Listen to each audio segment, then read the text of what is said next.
the process of planning really helps you to sharpen your axe and get focused and intentional about what you're trying to achieve. But the plan itself should never be set in stone because you need to flex and bend. You're listening to the She Renovates podcast. You're listening to She Renovates, the podcast for women who want to renovate to create an income and a life they love.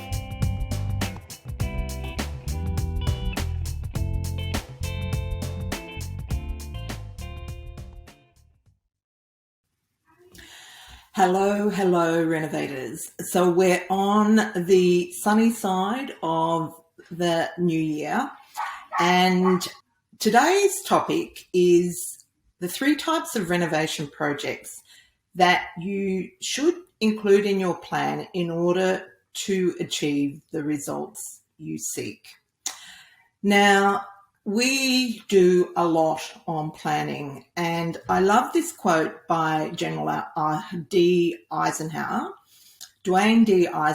and what he said is that he thinks he has found that plans are useless, but the planning is indispensable.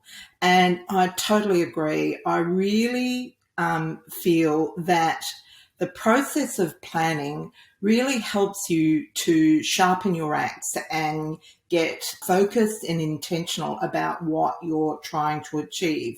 But the plan itself should never be set in stone because you need to flex and bend with the circumstances that surround you that are constantly changing. And if there's something that we have learnt from the last 2 years of the pandemic is that we need to be willing to work with change in order to succeed at what we're looking to achieve. And so that's what I'm going to be talking about. I'm picking out 3 specific, strategies, for want of a better word, so that you can get much more strategic about achieving your results. Now, just to get started, and we've done a few sessions on planning over the couple of years that I've been recording this podcast, but I just wanted to, recap on, I think probably the most important part of a plan is having a clear vision of your end goal. What is it that you are trying to set out to achieve with your renovating? Now, for many people, the ultimate result is to replace their income in retirement. So in the absence of all other goals, that's what one of my mentors calls it the big kahuna. So what's the big thing that you're working towards? And I like to think of the plan as being like, let's say you're planning to go on a big holiday and you want to go to, say, New York. So the big kahuna is New York, but the plan to actually get there can be a moving feast. It can be something that flexes and changes according to the information that you get and the circumstances you find yourself in.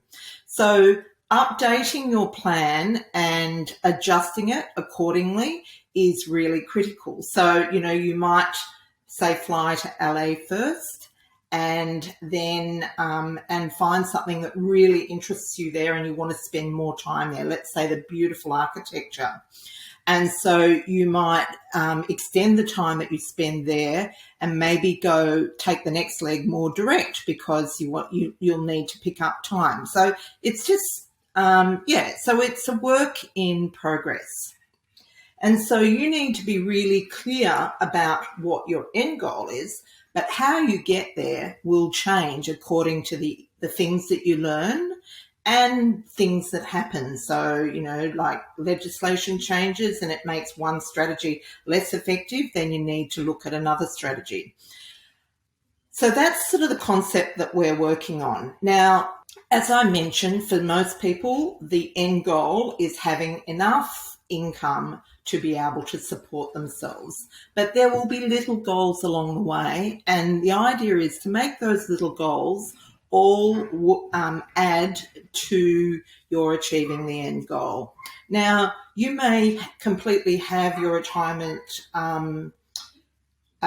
sorted out with your superannuation, and then you might have a different goal. Like I've had people that their goal has to be to own their dream home in their dream location without a mortgage, and so they would use renovating to climb the property ladder to get where they are. So and to finally achieve their dream home in their dream suburb and keep working in that suburb until they get to a point where they're mortgage free. But the one common denominator with all the projects is that renovating enables, it's like the jet fuel. Like you can just buy a property and sit on it and hope that it grows organically sufficiently to sort of finance your next step. But that is a long, slow burn usually, except in the last couple of years it's been quite rapid. But still, you have the tool of renovating to be able to speed it up. And so with that as a background, I want to get into the first type of renovation. And the first type of renovation is, in fact, your family home. Now, there's a lot of contention about should you buy a family home because, for some people they will rent where they want to live and buy where they can afford. I personally think that if property is your thing, owning a family home is really important. And the reason it's important is it's an opportunity to make tax-free profit. So, and I've seen this happen where people have never owned a family home but have bought property and close to retirement have wanted to sell down something in order to own a family home to live in retirement, and then end up paying a big chunk of that money that they've accrued to the government. So thinking about owning a family home, you want to think a little bit further than just your current circumstances. Now, and of course, renovation is one of the things that will help you to build equity in that property. Whether you live in it all your life or not, building equity is a great thing because then you have got something to draw on to support your other activities. So I'm sure I've said this a few times, but our family home has always been what we call the bucket. So we've got a bucket of equity that we can use to fund other projects. And it's been a really powerful strategy for us. Now, often with the family home, sometimes your decisions around it can be tinted with emotion. And that's something that it's important that you manage, because emotion does encourage you to make not very wise decisions, and particularly when you are renovating the family home. So you really do need to keep a lid on that. The other place where there's opportunity with the family home is if you have become an empty nester. And so you've got a large family home and not many people living in it, 2 people or even 1 person rattling around.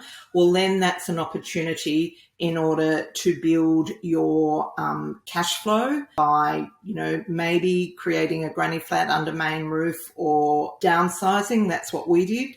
We downsized and we made profit on the project on the home before we sold it. Then we made profit on the home that we bought after that through renovating. So it's a very powerful strategy, and I want you to think about whether you're maximising the asset that is your family home. And for the majority of Australians, their family home represents all of their wealth and a lot of money, because Australian homes are worth, in general, are worth a lot of money. So please be quite strategic about it and make sure that you are making sound decisions when thinking about what you're doing with your family home.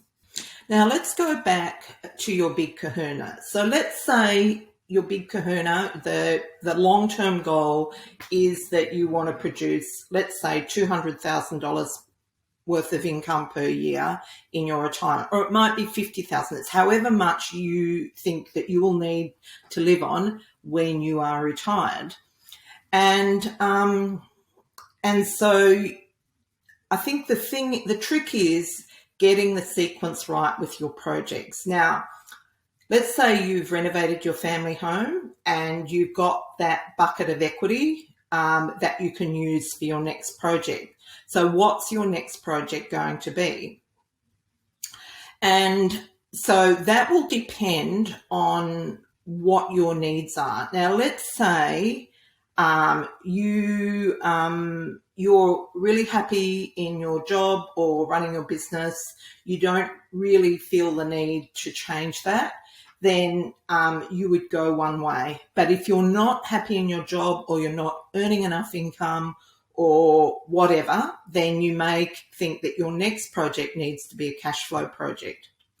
You may not have a family home but not have a deposit either. So then maybe a cash flow project would be something that you would look at in order to produce the income. So there's a few different names to these projects. They can be lump sum profit projects, flips, but the principle is the same. And so I would only suggest that you do cash flow projects if you need to, because personally, in the long run, you are way better off to be doing wealth building projects. So in 10 years' time, let's say you made the choice whether to go cash flow or wealth building, and there was no reason, there was nothing, I guess, influencing that decision. You didn't have to go for cash flow. Then you would be miles ahead if you went the wealth building path. But for someone who doesn't love their job or is not earning enough income from their job or has a business that's, it's not lighting their fire anymore, then a cash flow project would be your next strategy. But if you don't need to do it, don't. Get straight onto the wealth building projects because they are the golden geese. But let's step back a bit. So cash flow projects are flips. Now, the problem with that is that they can be very high risk because they are quite speculative. And so you really want to know that you are well educated and you have the right team around you in order to make the right decisions with a cash flow project. And the other thing that you might want to do is to think about stacking strategies to add more opportunities for profit so that you can, I think that is quite a good risk management strategy, so that you can sort of buffer yourself against, changes in the market.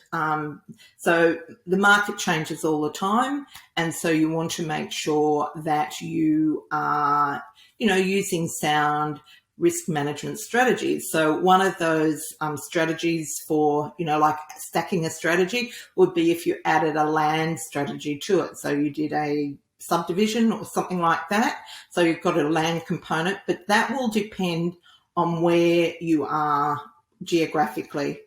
If I was to say, if you're in the heart of Melbourne, let's say you're in North Melbourne, a land strategy is not, a subdivision strategy is going to, one, cost you a lot of money, and two, be as rare as hen's teeth. However, if you're in, say, Wollongong or Ballarat, then that's quite feasible that you could find that sort of project. But of course, we do have a lot of renovators who are doing just plain flips and doing quite well with them, doing really well with them. But you need to make sure that you really know what you're doing. This is not, it's not something for a newbie with no training and no support, because you can easily come unstuck. So, but one of the things that I think that we've done really well in terms of flips is we've put together the joint venture strategy so that someone that's not quite as experienced can team up with someone that's more experienced, and so that they have that expertise with them on a day-to-day basis. Cash flow strategy projects are very exciting. They're adrenaline driven because you're working against the clock, and it's something really satisfying about getting your project ready for sale, and then I guess getting validation by it selling and making a profit. But of course you do need to know what you're doing. I apologise if you hear some barking in the background. We're actually on holidays at the moment in Venus Bay, and I've shut myself off in the bedroom, and our new puppy, Harriet, is not impressed. So she occasionally lets rip. Okay, so the third strategy is wealth building strategies. And these are the nirvana for renovators, because not only do you have the benefit of organic growth, you also have the renovation to push it along. But of course, you do want to make sure that you once again make the right decisions.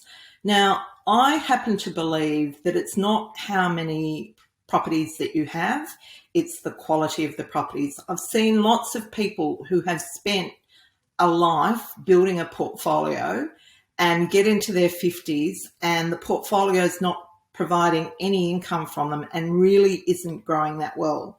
And so you want to also arm yourself with the right information when you are going down this path, making sure you buy the right sort of property and in the right area.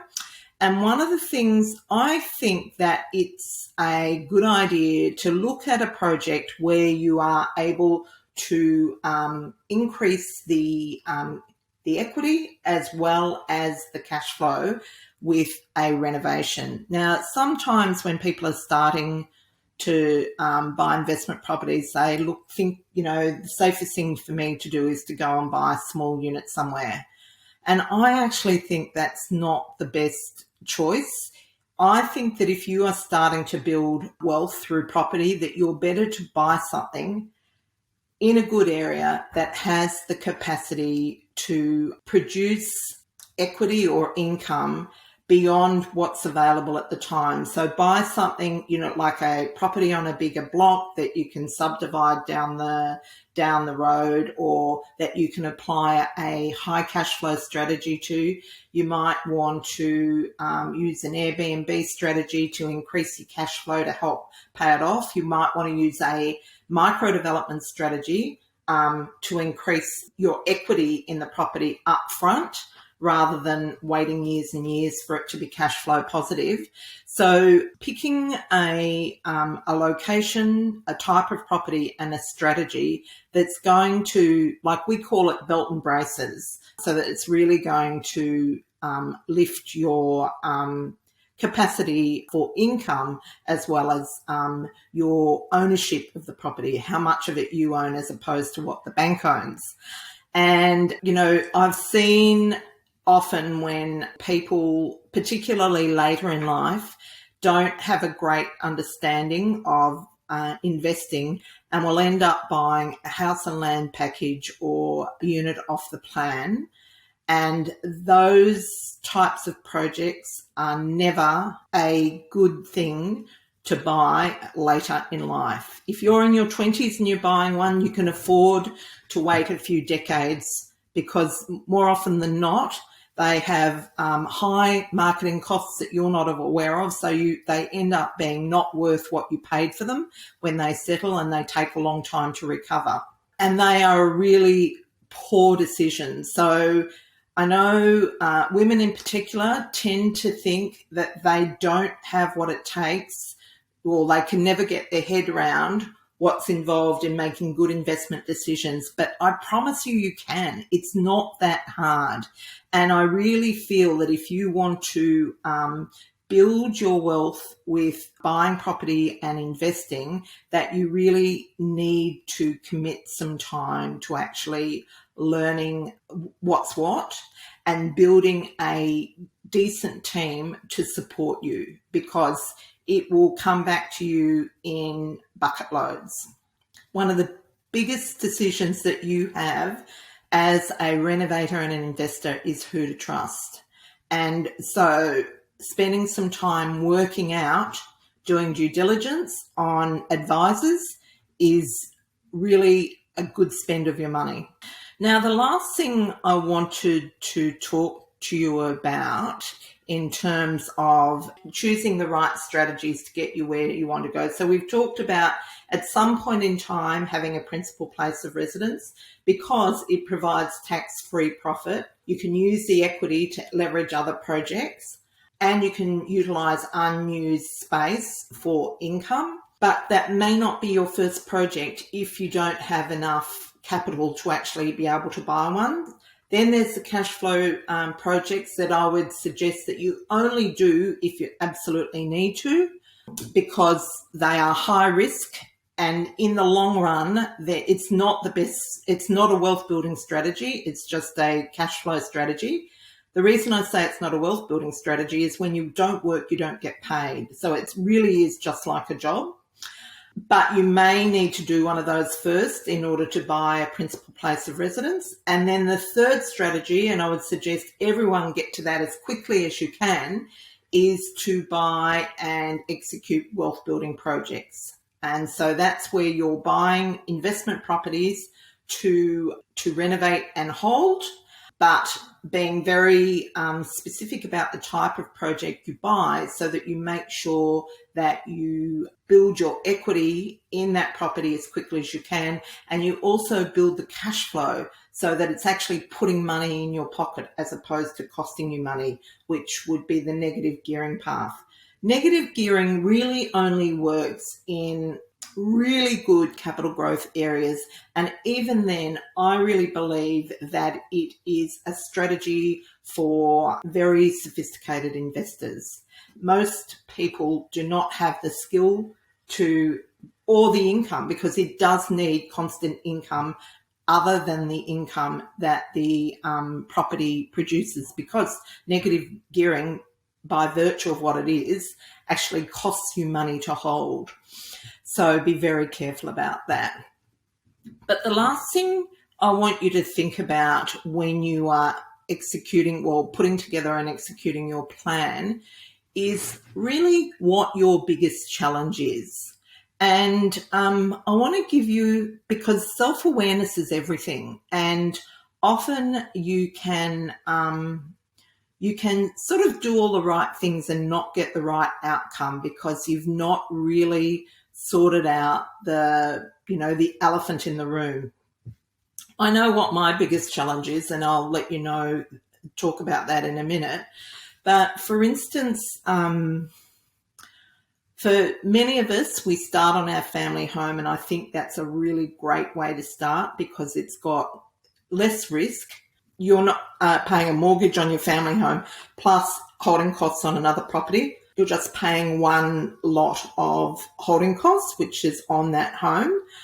I heard someone put it in this way recently, and I thought that's a really good way to express it. So this was a husband who was saying about, in a caring way, not in a critical way, that his wife has very expensive tastes. And if there are two choices and one of them's $20 and the other one's $80, that she would always go for the $80 option. Well, if you want to make your significant inroads with renovating, you need to be able to keep that in check, because if you are always going for the $80 option, then there's no opportunity for profit. So the thing about renovating is you've got to be able to produce the $80 look, but with spending $20 or $30. So if you know that overspending is one of your shortcomings, then you really want to make your first task to really hone in and work on that, because that's a massive mindset thing. Somewhere along the line, and I'm not saying that there is no difference in quality in when you're making those selections, but you need to be able to make value judgments And often, almost always, that your market will not appreciate the money you've spent on the higher quality and not pay more for it. So we really work on the theory that if the market's not going to pay for it, you don't put it in. It's as simple as that. Unless you can put it in without paying its full cost, which, like, for recently, we put in a custom, beautiful, fully appointed Mealy kitchen into a property, which was worth about $40,000, but we only paid 10 for it. So you want to be able to get a repertoire of strategies for being able to, create that champagne look on the Prosecco budget. And so I mentioned my biggest issue is that I struggle with focus. I take on too much and it really hinders my results. And so that's something that you've probably heard me talking about it before. I have been aware of and working on over the years, but I've never quite nailed it. And I've realized the reason I've never quite nailed it is because for me, running a business, I really only have the headspace for one project. So having more than one project at a time is not a good thing for me. And I need to be really focused on just having one project at a time in order to achieve the results I want to achieve. For other people, it might be a mindset issue around not being able to buy a property. I'll never be able to buy a property at the price that I've got, that I can afford. And I always say that there is always a deal out there. And it's funny, the other day I was talking to my son who lives in Newtown, and I had noticed that there was a terrace house just down the road from him, went to market and sold for $1 million. And I'd said this to him and he said, oh no, an unrenovated terrace around here is worth about 1.2, 1.3 at least. And I looked up the stats and he was absolutely right. But there was one there that went for $1 million. And so, you would think in this market, particularly when houses would be so hot, there would not be a bargain anywhere. But there are always bargains and you just need to keep your eyes open and be persistent. And work with your mindset because that is what's holding you back. Okay, so I have to say I've been a bit hit and miss over the last few months. The end of the year got a tiny bit crazy, but we're back and we're back on 100%. So I'm currently in Victoria. So we had a busy end of year, mainly because of the conference, She Renovates Live, and our Newcastle project. Things got a tiny bit crazy, but I'm very grateful that I have been able to seek the input of two amazing Wonder Women and a Wonder Bloke in James to, I guess, back me up on that Newcastle project. So it will go to market the end of January. And that's a good thing. So Stephen and I are touring through Victoria at the moment, mainly catching up with family. We're staying with Hannah, who has a holiday house in Venice Bay. And also we've been doing some,